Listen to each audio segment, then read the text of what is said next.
Welcome to Mama. Oh, I made a big mistake. You Mamber. Before every comedy show turned into people screaming at each other, before every sitcom character had a tragic backstory, there was one man who barely even talked, and somehow became one of the funniest people on the planet. Today we're talking about the legend himself, Mr. Bean.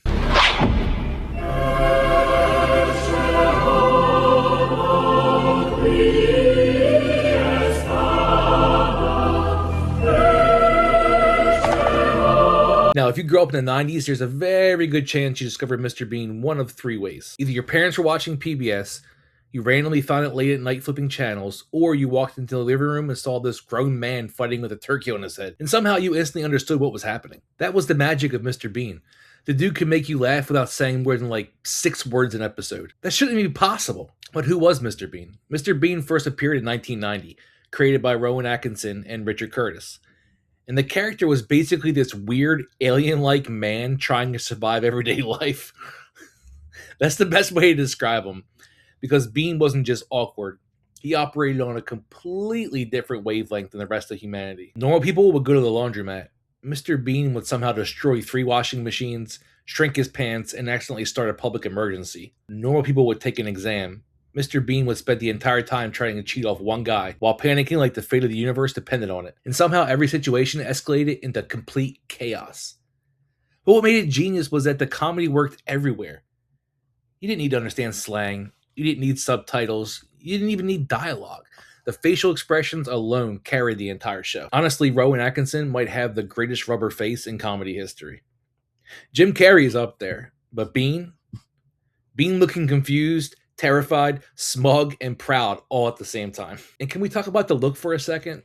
The brown tweed jacket, the tiny red tie, the slacks that look like he bought them at a haunted department store. This man dressed like a substitute math teacher that got hit in the head with a bowling ball.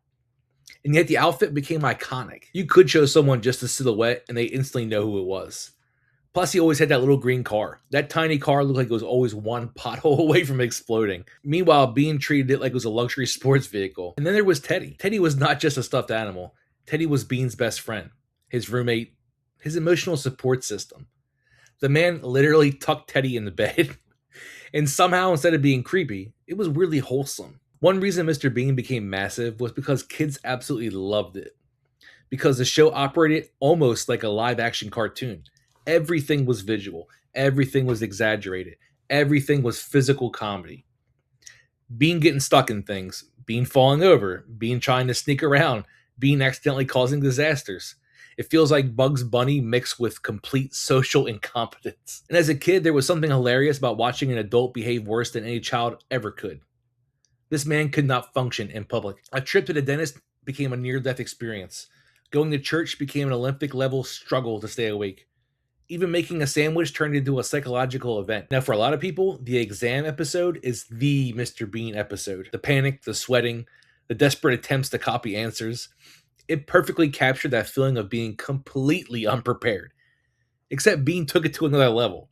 The entire episode feels like watching a raccoon attempt college. And what's amazing is how tense it actually gets. You genuinely start wondering if this idiot is somehow going to pull it off. That's the brilliance of the character. No matter how ridiculous he was, you always rooted for him. Even when he absolutely did not deserve it. The Christmas episode might be one of the greatest holiday comedy episodes ever made. Bean shopping for gifts, cheating at games, getting the turkey stuck on his head. The turkey scene alone became legendary. You could show somebody a screenshot of it with zero context, and they'd probably still laugh. And the pacing was perfect. Mr. Bean understood something a lot of modern comedy forgot.